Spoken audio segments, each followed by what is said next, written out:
اقسام الحدیث پر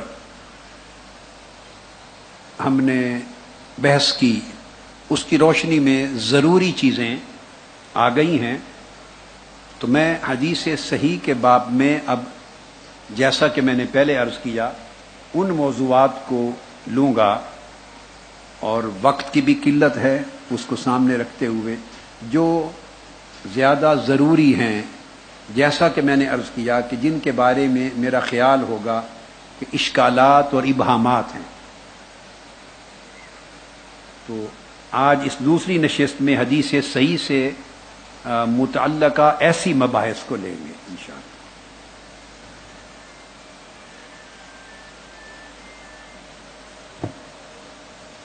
ابن الصلاح کا مقدمہ جو علوم الحدیث ان کی کتاب ہے، اس کو یہ نام دیا جاتا ہے، جہاں سے اکثر و بیشتر محدثین نے جنہوں نے علم الحدیث پر اور مصطلحات الحدیث پر خاص طور پر انواع اور اقسام حدیث پر بات کی ہے، سب نے ابن الصلاح سے لیا ہے۔ تو عام طور پہ علوم الحدیث جو ان کی کتاب ہے وہ مقدمہ کے نام سے معروف ہے۔ اس کا خلاصہ لکھا امام نووی نے، اور اس کا نام رکھا ارشاد و طلاب الحقائق۔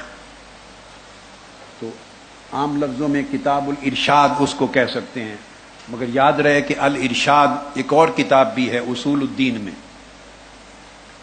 تو ارشاد و طلاب الحقائق یہ لکھ کر پھر امام نووی نے اس کا مزید خلاصہ لکھا، اس کی پھر تلخیص کی، اور اس کا نام رکھا التقریب۔ کیا؟ التقریب۔ تو التقریب کی جو عبارت ہے وہ ایک متن بن گئی اس موضوع پر۔ جو یہ کتاب مجھے اب معلوم نہیں آج کل پاکستان کے کن کن مدارس میں اور کن کن جامعات میں پڑھائی جاتی ہے یا نہیں، مگر التقریب ایک ایسی کتاب ہے جو سب سے اعلیٰ متن ہے پڑھے جانے کے قابل۔ اس کی شرح لکھی امام سیوطی نے التدریب۔ تو التقریب للنووی، اور امام سیوطی کی شرح ہے تدریب الراوی علی التقریب للنووی۔ تو تدریب الراوی اس کی شرح۔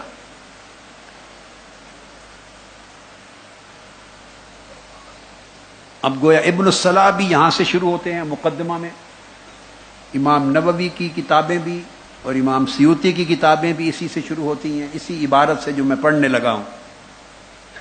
پھر مقدمہ ابن الصلاح پر نکت لکھے گئے، امام زین الدین العراقی نے بھی لکھا النکت، کتاب ہے ابن الصلاح پر مقدمہ پر، اور امام زرکشی نے بھی اس پر نکت لکھی، اور حافظ ابن حجر اسقلانی نے بھی نکت لکھی۔ پھر اس کے بعد اسی اسلوب پر امام سخاوی نے فتح المغیث لکھی، اسی اسلوب پر۔ یہ جتنی کتابیں لکھی گئی ہیں، اور بعد ازاں وہ یہی اسلوب ہے جس کو اپنا کر اس کی یا شروع کرتے ہیں یا خلاصہ کرتے ہیں یا حواشی بناتے ہیں یا اس کے مزید منتخبات اور مستخرجات ہوتے ہیں، تو اسلوب ایک ہی ہوتا ہے۔ اب میں اس وقت یہ عبارت امام نووی کی التقریب سے پڑھ رہا ہوں۔ وہ مضمون شروع کرتے ہیں امام نووی مقدمہ کے بعد الحدیث صحیح و حسن و ضعیف، یعنی یہی ابن صلاح کا آغاز ہے۔ یعنی حدیث کی تین قسمیں، ایک حدیث صحیح، ایک حسن، ایک ضعیف۔ اس پر اجمالی گفتگو ہم کر چکے ہیں۔ حدیث ضعیف پر انشاءاللہ تفصیلی گفتگو کل ہوگی، کل پورے دن کی نشست اس موضوع پر ہوگی۔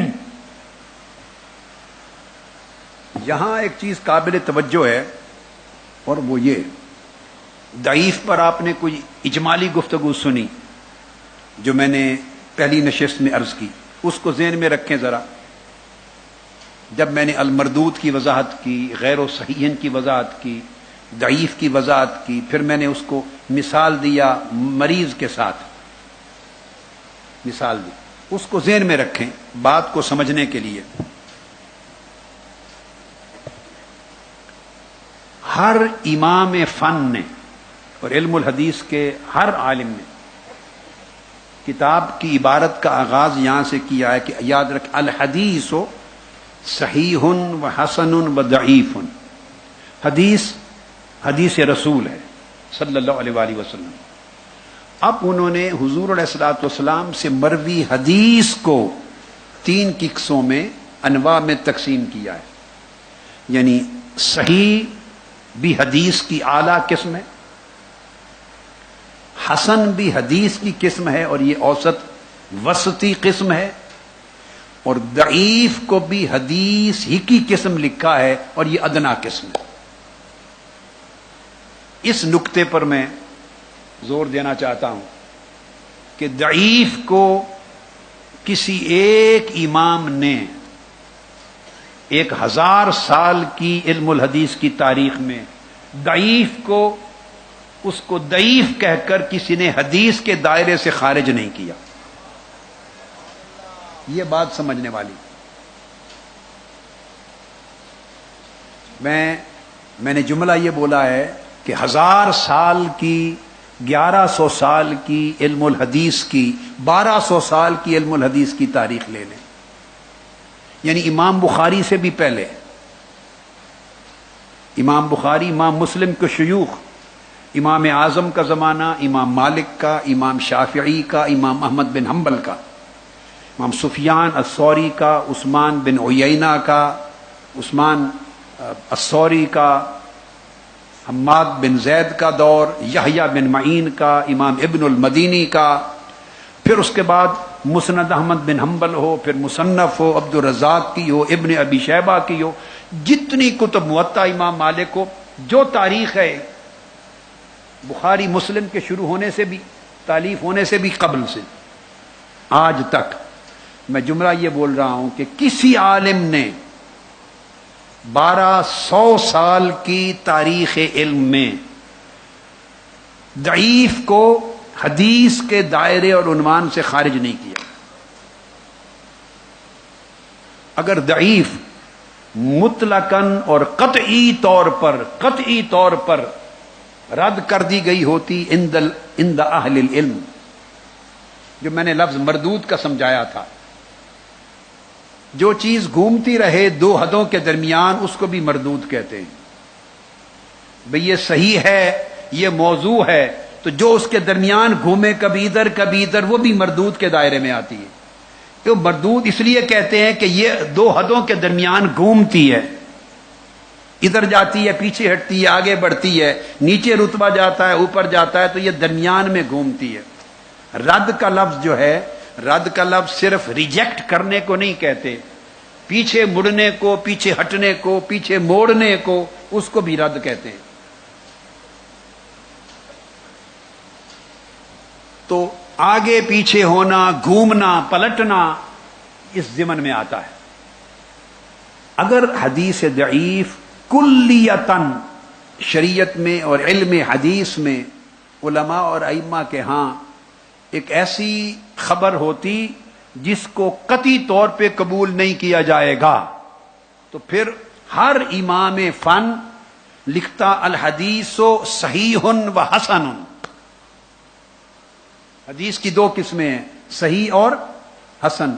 ضعیف کی تیسری قسم حدیث کے عنوان کے تحت درج نہ کی جاتی.